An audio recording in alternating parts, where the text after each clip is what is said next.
Ok, donc aujourd'hui on va regarder comment est-ce qu'on arrive à mettre en page sur WordPress et notamment comment est-ce qu'on va positionner des éléments comme une image ou du texte tout simplement sur WordPress. Et aussi comment est-ce qu'on va utiliser ce système des 12 colonnes pour faire de la mise en page, puisqu'en fait quand on est sur internet il faut savoir qu'on réfléchit toujours en multiple de 4 et donc par rapport à une grille de 12 colonnes. Ça veut dire quoi? Ça veut dire que par exemple je veux que mon image elle fasse 6 colonnes et donc mon texte il lui restera plus que 6 colonnes pour apparaître. Ok. Et on va le faire sur WordPress grâce à un outil, grâce à un plugin qui s'appelle le Page Builder. Alors il en existe énormément sur WordPress. Nous, on va spécifiquement travailler sur celui que Salient nous propose de base, intégré donc au thème Salient, qui s'appelle WP Bakery, je crois, quelque chose comme ça. Ok, donc on se retrouve sur l'interface et en fait on va regarder déjà de base quand on arrive sur l'interface, on va voir qu'on est sur une page totalement vierge.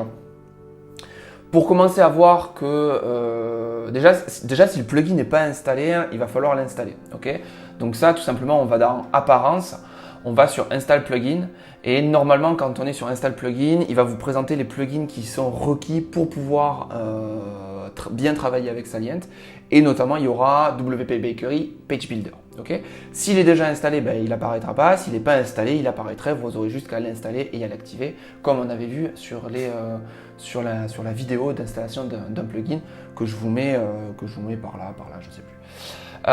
Ok, maintenant si on revient sur la page de base sur laquelle on veut commencer à créer du contenu, on va venir ajouter une page évidemment. On arrivera donc sur cette interface-là où en fait pour l'instant on ne peut pas jouer sur ce système de 12 colonnes, on n'a aucun élément qui nous permet d'ajouter du contenu ou pas. Donc ce qu'on va faire, on va aller sur éditeur de l'administration. Okay, et dans éditeur, et quand on clique dessus, on voit que déjà on a trois boutons. Ajouter un élément ici au centre, ici à gauche, ajouter un bloc de texte ou ajouter un modèle. Aujourd'hui, on va juste cliquer sur ajouter un élément et quand on clique sur ajouter un élément, on voit qu'on a quand même pas mal de fonctionnalités, on a pas mal d'éléments graphiques.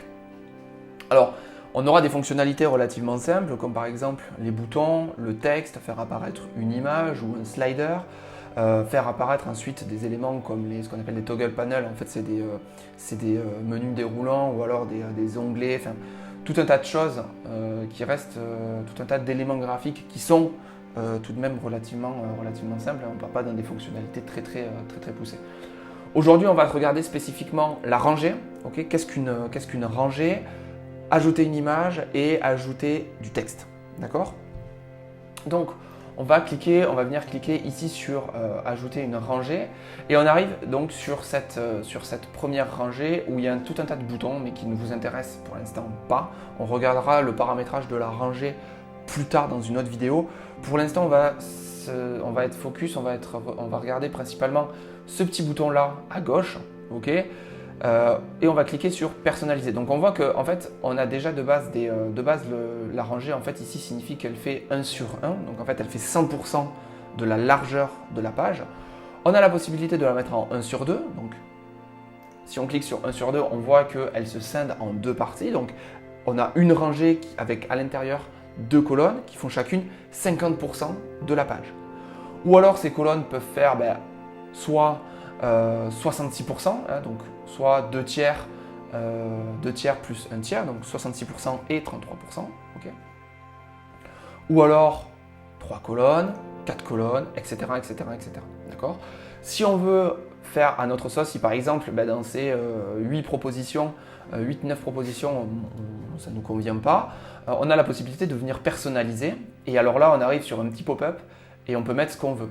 En sachant que par exemple, si on fait dans tous les cas, il faut savoir que rappelez-vous, on est sur un système à 12 colonnes. Donc, il faut que ce soit un multiple de 4 à l'intérieur de cette disposition-là. Ok ? Bon. Nous, on va choisir quelque chose de simple. On va partir sur du 50-50. Donc, on a sur une rangée, on a 2 colonnes qui font chacune 50% de la largeur de la page. Ok ? En fait, dans votre tête, il faut que vous mentalisez comme si c'était un tableur Excel en fait. et comme si c'était des cellules, et avec des cellules qui sont définies, hein, donc 12 cellules. Et dans ces 12 cellules, eh bien, on veut que notre image fasse, je dis n'importe quoi, 7 cellules. Donc on sait qu'il restera encore 5 cellules pour un autre élément graphique, un slider d'image, du texte, un bouton, que sais-je. Okay. Et donc maintenant, une fois qu'on a ces deux colonnes, qu'est-ce qu'on fait pour ajouter du contenu? Pareil que sur la première action, on va cliquer sur le petit plus et on va arriver donc sur le panneau où on a toutes les fonctionnalités. Et là, on va dire, bon ben moi je veux une image. Bon ben alors là, du coup, on cherche l'image dans le panneau de fonctionnalités. Donc je sais que l'image, elle est, j'ai perdu la fonctionnalité, elle est là, image seule, ok.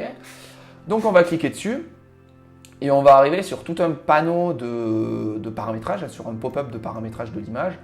On ne va pas rentrer dans les détails, ça je rentrerai aussi dans le paramétrage d'une image plus tard, parce qu'il y a vraiment énormément de choses et ça serait trop long d'expliquer ici. On va juste cliquer sur une image, on va venir ajouter une image. Alors moi j'ai déjà préparé cette image de base, hop, tac. On attend qu'elle se charge dans notre base de données et on définit comme image. Et voilà, elle s'est rajoutée ici. On sauvegarde les modifications. À droite de l'image, on va venir rajouter du texte. Donc pour rajouter du texte, on va rajouter sur bloc de texte. On a déjà un bloc de texte défini. Ça aussi, sur le paramétrage du bloc de texte, on le fera plus tard, ok, parce qu'il y a pas mal de choses à dire là-dessus. Et notamment, il y a une grosse partie sur le référencement naturel. Donc, on a déjà du texte prédéfini par WordPress.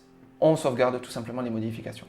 Ok, et donc là, on voit qu'on a du coup deux colonnes. Ok, c'est pas mal, c'est déjà cool ce qu'on a. Ok, donc après, si vous voulez rajouter d'autres colonnes, si vous voulez rajouter des éléments en dessous de cette rangée-là, vous aurez juste qu'à cliquer sur le bouton plus et vous pourrez venir rajouter une autre rangée, reparamétrer. Par exemple, là, moi, je veux 3 colonnes avec 3 images, par exemple, je dis n'importe quoi. On va cliquer à chaque fois sur le plus pour ajouter des images, etc., etc., etc. L'idée, après, c'est de jongler avec tous ces éléments. Lui, Salient va jouer sur le responsive, okay, sur le fait que ça s'adapte selon l'écran. Lui, après, WordPress, il va le jouer, il va le faire tout seul. Évidemment, on peut le forcer, on peut dire, bon ben non, moi je veux que cette rangée, tu me la fasses disparaître quand on est sur du téléphone portable. Ça, on va pouvoir lui dire, mais ça sera dans une autre vidéo, parce que c'est compliqué à gérer aussi. Si on veut voir ce que ça donne avant de le mettre en ligne, on a juste à cliquer sur le petit bouton en haut à droite, sur le bouton aperçu. Là, on va cliquer dessus et on aura du coup un aperçu et on voit que là, on a l'image, on aura l'aperçu de la page et on a l'image qui apparaît, okay, qu'on a prédéfinie et avec du texte. Alors là, on voit que le texte, il va falloir qu'on le retravaille un petit peu parce que c'est pas du tout lisible, que c'est pas au centre, etc. Donc ça, le paramétrage de la rangée, je vous le dis, on le verra dans une autre vidéo. Mais dans tous les cas, voilà, vous savez comment est-ce qu'on ajoute du contenu maintenant, comment est-ce qu'on met en page par rapport à ce système des 12 colonnes sur Salient. Ok ? Allez, on se retrouve pour une autre vidéo sur WordPress et Salient. À bientôt.